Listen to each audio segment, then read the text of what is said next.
धुळे जिल्ह्यातील शिरपूर तालुक्यातील आंबेगावात घडलेल्या हृदयद्रावक घटनेत आईसह 2 चिमुकल्यांचा मृत्यू झाल्याने परिसरात शोककळा पसरली आहे. 18 फेब्रुवारी रोजी आईने आपल्या 2 लहान मुलांसह विषारी औषध प्राशन केल्याची घटना समोर आली.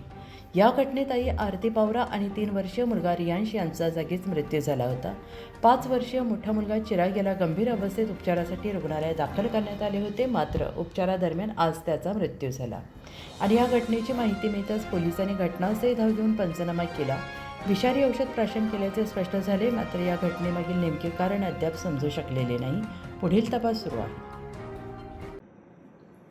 दिनांक 18/2/2026 रोजी शिरपूर तालुका पोलीस स्टेशन हद्दीतील आंबे या गावातील शेतामध्ये महिला नामे भारती संजय पावरा आणि तिचे 2 मुलं चिराग वय वर्ष 3 आणि रियांश वय वर्ष 5 यांना विषबाधा झाल्यामुळे त्यांना शिरपूर शासकीय रुग्णालयात उपचारार्थ दाखल करण्यात आले होते.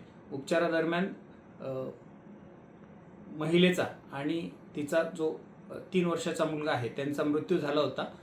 त्याच्याबद्दल पोलीस स्टेशनला अकस्मात मृत्यू रजिस्टर नंबर 6/25 प्रमाणे अकस्मात मृत्यू दाखल करून चौकशी सुरू होती आणि जो मोठा मुलगा आहे रियांश याला हिरे मेडिकल कॉलेज येथे उपचारार्थ दाखल केले होते.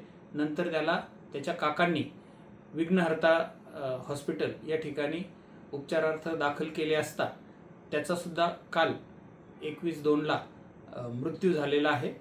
सदर सर्व प्रकरणाची अकस्मात मृत्यूची सखोल चौकशी शिरपूर तालुका पोलीस स्टेशनकडून सुरू आहे.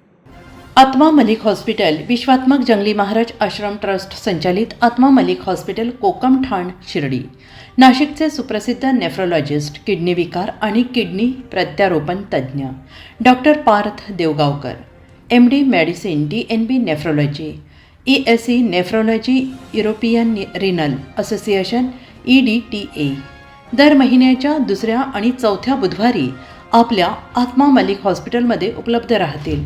तरी कृपया गरजू रुग्णांनी याचा लाभ घ्यावा. किडनी संबंधित विकारांची लक्षणे खालीलप्रमाणे: सकाळी उठल्यावर डोळ्याभोवती सूज येणे, चेहऱ्या किंवा पायावर सूज येणे, रक्तदाब किंवा मधुमेहाचा किडनी विकार, तरुणपणी उच्च रक्तदाब, रक्तातील युरिया क्रिएटिनचे प्रमाण वाढणे, लघवीमध्ये रक्त किंवा प्रोटीन जाणे, लघवी करताना त्रास होणे. शिर्डी कोपरगाव रोड, कोकमठाण, कोपरगाव. नंबर